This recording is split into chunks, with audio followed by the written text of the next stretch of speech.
बुलाया, इसके लिए माइलस्टोन टीम का सबका पहले सबसे पहले धन्यवाद। और आप अभी स्टूडेंट फेज में हैं, तो सबसे पहले मेरा आवाज़ तो सब तक आ रही है।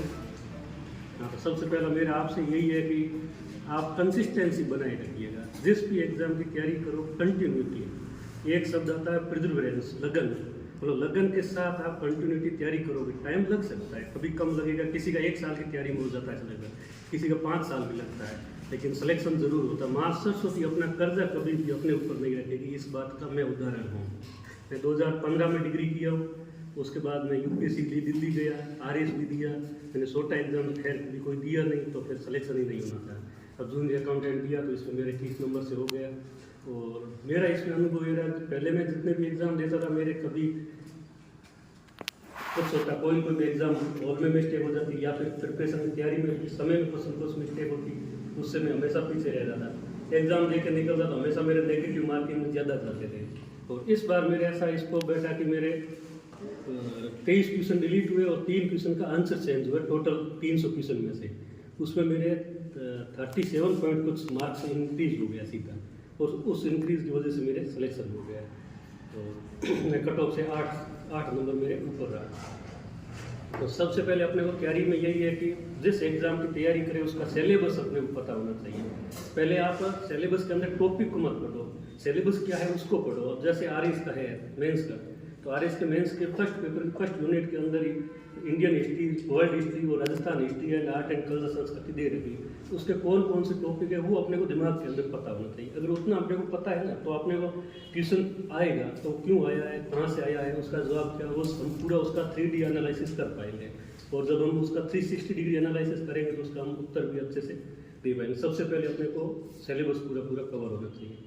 फिर हम जिस भी संस्था के अंदर पढ़ाए, जो भी हमें टीचर पढ़ाए, उनके कई अनुसार उस सिलेबस को 3 बार अच्छे से पढ़े। उन्होंने जो प्रिंटेड नोट्स दिया या क्लास में लिखवाया है या कोई अच्छी किताब बुक्स सजेस्ट की है, जो भी उन्होंने कंटेंट आपको सजेस्ट किया, उसको कम से कम 3 से 4 बार फॉलो करें, पढ़े, अच्छे से रिवाइज करें।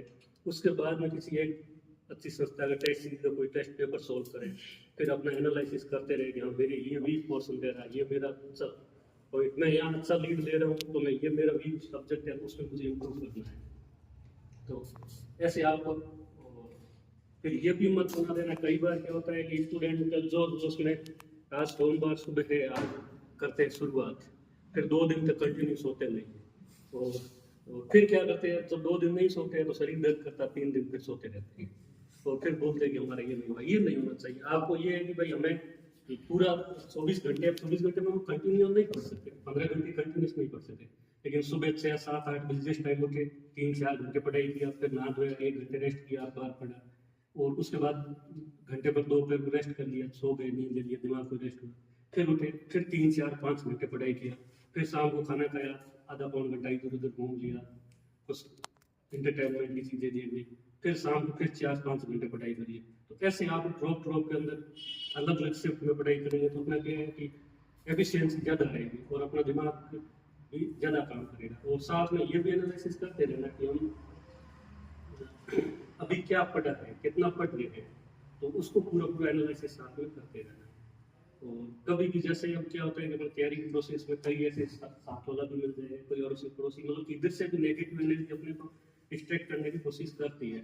हम हमेशा वेदों में पढ़ते हैं, ज्ञान और किस सबक में पढ़ते हैं कि किसी न किसी को डिस्ट्रैक्ट करने के लिए कई तरह के हथकंडे अपने, तो वो अपने ऊपर भी होते हैं।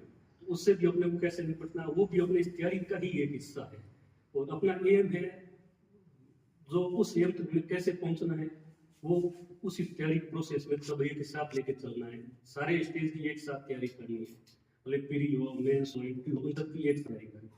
और हम जैसे एग्जाम के लिए सबसे बड़ी बात ये है कि हम जैसे मान लिया आरएस का एग्जाम दे रहे हैं या फिर शिक्षा विभाग का दे रहे हैं, कोई भी एग्जाम दे रहे हैं, मैं अगर सरकार उतनी जिम्मेदारी दे रही है, कोई भी विभाग में जाएंगे तो शिक्षा विभाग में जाएंगे तो हमें हमारी आने वाली पीढ़ी का भविष्य हमारे हाथ में सौंप रही है।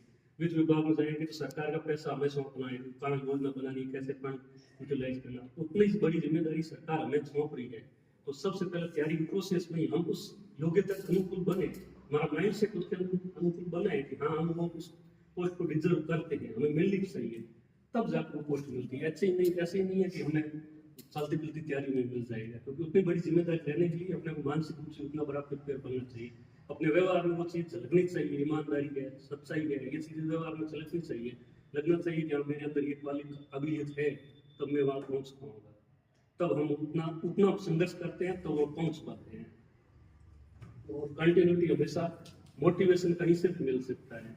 जैसे मैं कल मतलब जयपुर में था तो मैं एक देख रहा था, ये मैंने आंखों देखा एग्जाम्पल है। एक मतलब महिला कांस्टेबल थी, वो किसी हेडक्वार्टर के सामने मोबाइल में बैठे, अब वहाँ क्या ड्यूटी के टाइम में वो किताब लेके नहीं बैठ सकते क्योंकि कोई सीनियर आएगा तो वो डांटेगा कि पढ़ रही थी, कुछ और भी इश्यू हो सकता है। उन्होंने क्या किया, अपने मोबाइल में जो भी पढ़ना होता है उसका पीडीएफ बनाए और पीडीएफ मोबाइल अपने सबके सामने रहेगा, तो थोड़ा थोड़ा देखते रहते हैं, बीच में 10 लाइन पढ़ा, फिर थोड़ा काम किया, पढ़ा, ऐसे करके वो अपनी ड्यूटी में खड़े खड़े सड़क पे खड़े खड़े पढ़ते हैं। और मैंने उनको पूछा कि किसकी तैयारी करे, तो पिछली बार यार एक्सपीरियंस दिया था, थोड़ा सा कम तैयारी था, कांस्टेबल को ट्रेनिंग वगैरह थी, सब साथ में था तो नहीं मैंने करवाई। फिर आगे इस बार मैं इसकी तैयारी अच्छे से कर रहे हैं, तो शुक्र है कि वो तो अपनी प्रिपरेशन की तैयारी के लिए उतना 12 घंटे 13 घंटे 15 घंटे की ड्यूटी करने के बाद भी वो अपना मोटिवेशन बनाए रह रहे, उसके बाद भी पढ़ाई करना जारी रख रहे हैं। वो उनको पता है कि हमें और अपना आगे विकास करना है।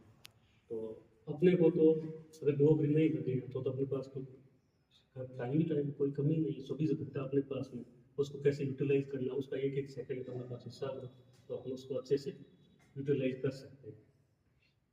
तो बाकी तो अब ये है कि अपना सर पढ़ाते हैं, किसी भी कोचिंग संस्था में जाएंगे, कोई भी टीचर पढ़ाने वाला होता है, उनको सबको अच्छा नॉलेज होता है, और वो है कि हम उसको किस हिसाब से ग्रहण कर पाते हैं, तो वो अपने ऊपर निर्भर करता है। और जितना वो एक सब्जेक्ट पढ़ाने वाला शिक्षक 2 महीने में 3 महीने जितना टाइम देता है, उतना वो छोटी छोटी बातें डेली कुछ न कुछ बताते जाते हैं, उन बातों को हम फॉलो करते रहते हैं। फिर बाहर के किसी के